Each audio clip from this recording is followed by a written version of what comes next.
Welcome back to Rachel B. the Healthy Wee. So to continue our holiday series today, we're going to be making mummy dog pigs in a blanket. I guess they're not really pigs in a blanket anymore because I'm using beef hot dogs, but whatever you want to use. This, I'm just showing you, you're going to use one recipe of the easy to roll fathead dough, the protein fathead dough, whichever one you happen to like. That's up to you. So we're going to scooch this out of the way. You can see I kind of cut it into strips. And we'll get into that as soon as we pull our hot dogs over here. Here are my hot dogs, and this is also not a requirement. My husband threw them on the grill for a quick few minutes because the flavor off the grill, come on, it's just awesome. But you don't have to. You certainly could do them just raw and go for it from there. You also can take one of the hot dogs, and if you want, you can cut them into little bite-sized pieces, depending upon what kind of party, or if this is for dinner or whatever you want to do.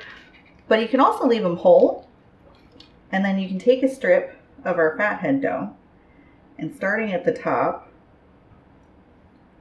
I'm going to overlap slightly there just so I can seal it. And then you can leave a little bit of room, a lot of room. This is really going to be up to you. If you want to kind of fill the whole thing or leave little spaces, that's cool. Because you can make them look like a mummy, or you can just actually fill them so it's just like a pig in a blanket. Totally up to you. I have a weird oddball piece, so I'm going to use it to piece it over here. Let's trim that off. And we can leave a little space, because if you leave a little space here, you can put ketchup and or mustard eyeballs, and we'll show you that once they're baked. But there you go. And we're going to put it on a tray that's pre-lined with parchment, or you can also stuff them. So you can take one of your hot dogs, and with a small knife you're going to cut down the center, but not all the way through, just where it opens up. And you can either take, this is some sliced Gouda.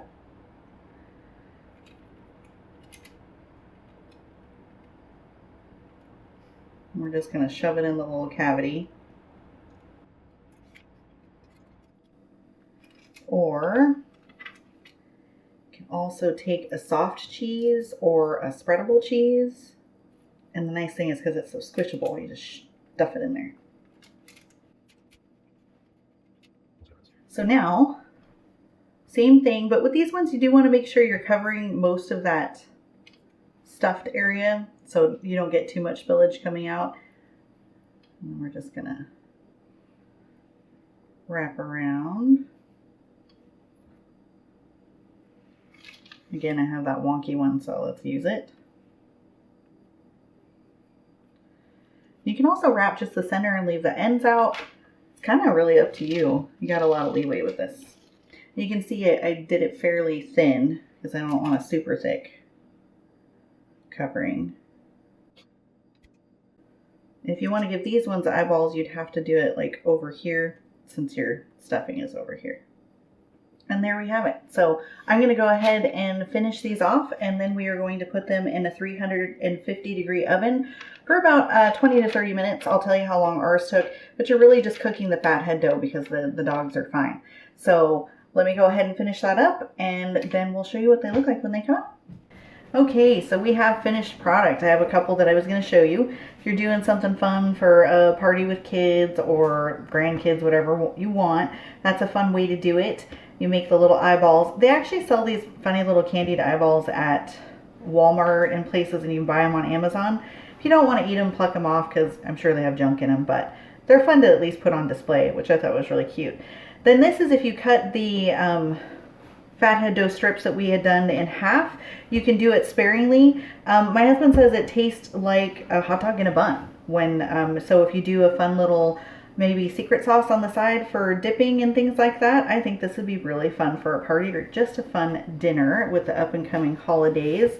And then I wanted you guys to see that this is what they look like when they came out on the tray. I took one off of here, and I did them on small trays because we were using our countertop oven. And a little spoiler alert, we're going to be doing a quick short video for you guys on how we like that and how it cooks. But that's, as you see here, what they look like. And one recipe of fathead dough is enough to do 24 of the large Nathan's hot dogs. So hope you guys give this a try and have some fun with your holiday treats. Thanks for watching.